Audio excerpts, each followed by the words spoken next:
രണ്ട് രാജാക്കന്മാരുടെ പുസ്തകം 4-ാം അധ്യായത്തിൽ 4 കൂട്ടരുടെ നിലവിളി നമുക്ക് കേൾക്കാൻ കഴിയുന്നു.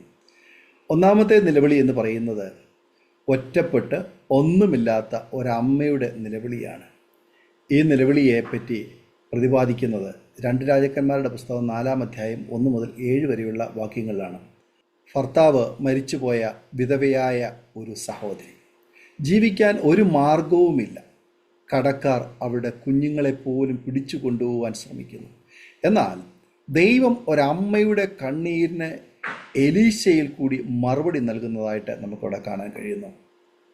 ഒരു ഭരണി എണ്ണ കൊണ്ട് ഭവനത്തിലെ സകല പാത്രങ്ങളും അവൾ നിറയ്ക്കുന്നു. ലോകം നമ്മുടെ കണ്ണീര് കണ്ടില്ല എന്ന് വരാം. കാക്കയെ പലരും അകറ്റി നിർത്താറുണ്ട്. അതിന് ആഹാരം കൊടുക്കുവാൻ അധികം പേരും മുതിരാറില്ല. എന്നാൽ കാക്കയുടെ നിലവിളി പോലും ദൈവം കേൾക്കുന്നു എന്ന് തിരുവെഴുത്തുകൾ നമ്മെ പഠിപ്പിക്കുന്നു.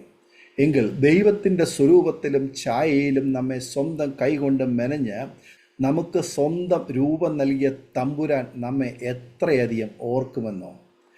രണ്ടാമത്തെ നിലവിളിയെക്കുറിച്ച് തിരുവെഴുത്തുകൾ ഇങ്ങനെ പറയുന്നു: എല്ലാം തികഞ്ഞ ഒരമ്മയുടെ നിലവിളിയാണ് അത്.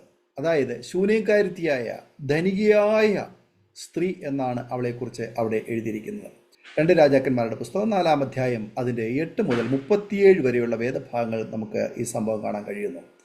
ദൈവപുരുഷനെ ഭവനത്തിൽ സ്വീകരിക്കുന്ന കാര്യത്തിൽ അവൾ മുൻപന്തിയിലായിരുന്നു. എങ്കിലും മക്കളില്ലാത്തതുകൊണ്ട് അവൾ ഏറെ ദുഃഖിച്ചിരുന്നു. എലീശ അവളോട് അടുത്ത ആണ്ടിൽ നിനക്ക് ഒരു മകൻ ജനിക്കും എന്ന് അരുളി ചെയ്യുകയും ഒരു മകൻ അവൾക്ക് ജനിക്കുകയും ചെയ്തു. എന്നാൽ ആ മകൻ മരിച്ചുപോയി. അവളുടെ ഹൃദയം നീറി. ആ മകനെ ദൈവപുരുഷൻ്റെ അടുക്കലേക്ക് കൊണ്ടുവന്നു അവൾ നിലവിളിക്കുന്നതായിട്ട് കാണാൻ കഴിയുന്നു. എലീശ അവൾക്ക് വേണ്ടി പ്രാർത്ഥിച്ചു. ദൈവം അവളുടെ നിലവിളി കേട്ടു. ആ മകന് ഒരു പുനർജന്മം സിദ്ധിക്കാനിട വന്നു. ലോകത്തിൽ ആർക്കും നമ്മുടെ വേദന ഗ്രഹിക്കുവാൻ കഴിഞ്ഞില്ല എന്ന് വരാം. എന്നാൽ നമ്മെ അത്യന്തം സ്നേഹിക്കുന്ന ദൈവം നമ്മെ കരുതുകയും വഴി നടത്തുകയും ചെയ്യും. ഈ അധ്യായത്തിലെ 3-ാമത്തെ കരച്ചിലിനെ കുറിച്ച് നാം പരിശോധിക്കുകയാണെങ്കിൽ എലീശയുടെ ശിഷ്യന്മാരുടെ കരച്ചിലാണ്. ഇത് നാം കാണുന്നത് 2 രാജാക്കന്മാരുടെ പുസ്തകം 4-ാം അധ്യായം അതിൻ്റെ 38 മുതൽ 41 വരെയുള്ള വേദഭാഗങ്ങളിലാണ്. എലീശയുടെ നിർദ്ദേശപ്രകാരം പ്രവാചക ശിഷ്യന്മാർക്ക് ബാല്യക്കാരൻ പായസം ഉണ്ടാക്കുകയായിരുന്നു. ഒരുത്തൻ ചീരയ്ക്ക് പകരം പേച്ചുര പറിച്ചു കൊണ്ടുവന്നു. അവർ അറിയായികയാൽ പായസക്കലത്തിൽ ഇട്ടു എന്ന് നാം വായിക്കുന്നു.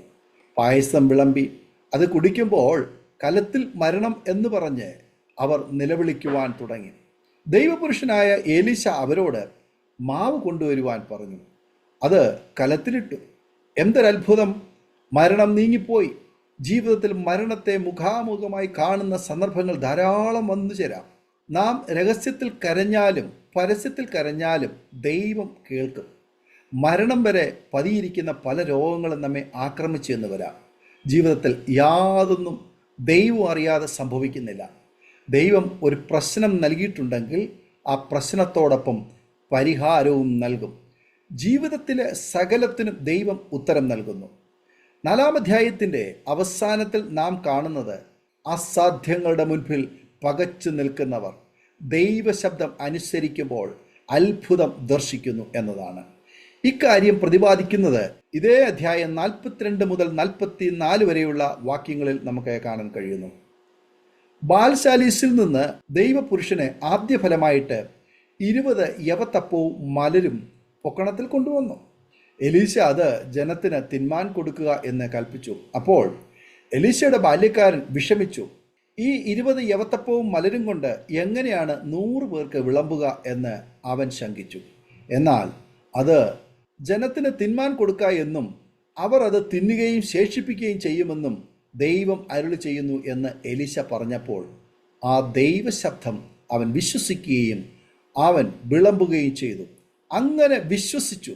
വിളമ്പിയപ്പോൾ ഒരത്ഭുതം നടന്നു. അങ്ങനെ അവൻ അവർക്ക് വിളമ്പിക്കൊടുത്തു. യഹോവയുടെ വചനപ്രകാരം അവർ തിന്നുകയും ശേഷിപ്പിക്കുകയും ചെയ്തു. 2 രാജാക്കന്മാരുടെ പുസ്തകം 4-ാം അധ്യായം 44-ാമത് വചനം. ചില വിഷയങ്ങളിൽ ദൈവം നൽകുന്ന മറുപടി നമുക്ക് ഗ്രഹിക്കുവാൻ പ്രയാസമാണ്. എന്നാൽ ദൈവശബ്ദം അനുസരിച്ചാൽ നിശ്ചയമായും നാം ദൈവമഹത്വം ദർശിക്കുവാൻ ഇടയായിത്തീരും. യേശുവിൻ്റെ അമ്മ മറിയം കാനാവിലെ കല്യാണനാൾ ഇങ്ങനെ പറഞ്ഞു, അവൻ എന്തെങ്കിലും കൽപ്പിച്ചാൽ അത് ചെയ്യുവീൻ എന്ന് പറഞ്ഞു.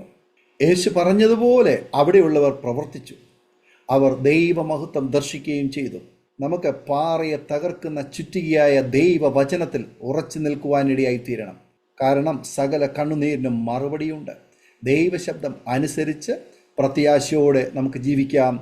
ഈ വചനങ്ങളാൽ ദൈവം നമ്മെ അനുഗ്രഹിക്കുമാറാകട്ടെ. ആമേൻ. ഓർമ്മയുടെ മനോരഥത്തിൽ മായാത്ത ഓർമ്മയ്ക്കായി അരോമ മാട്രിമോണിയിൽ നിന്നും ജീവിത പങ്കാളിയെ കണ്ടെത്തൂ. നിങ്ങൾ ഒരു ക്രിസ്തീയ ജീവിത പങ്കാളിയെ അന്വേഷിക്കുകയാണോ? അതോ മക്കൾക്ക് അനുയോജ്യമായ ഒരു തക്ക തുണയ്ക്ക് വേണ്ടി പ്രാർത്ഥിക്കുന്ന വ്യക്തിയാണോ? എങ്കിൽ അരോമ മാട്രിമോണി നിങ്ങൾക്ക് വേണ്ടിയാണ്. ഇന്നു തന്നെ സൗജന്യമായി രജിസ്റ്റർ ചെയ്യൂ. അരോമ മാട്രിമോണിയുടെ പ്രത്യേകതകൾ: രജിസ്ട്രേഷൻ തികച്ചും സൗജന്യം. ലോകത്തെവിടെയുമുള്ള അനുയോജ്യമായ ക്രിസ്തീയ ജീവിത പങ്കാളിയെ തിരഞ്ഞെടുക്കാം. വിവാഹം നടക്കുന്നതുവരെ സർവീസ് ലഭിക്കുന്നു. ഏറ്റവും ചെറിയ പാക്കേജുകളും തിരഞ്ഞെടുക്കാം. അരോമ മാട്രിമോണി നിങ്ങൾക്കായി ഒരുക്കുന്നു വിവാഹം പരമാനന്ദം. Email aroma matrimony2020@gmail.com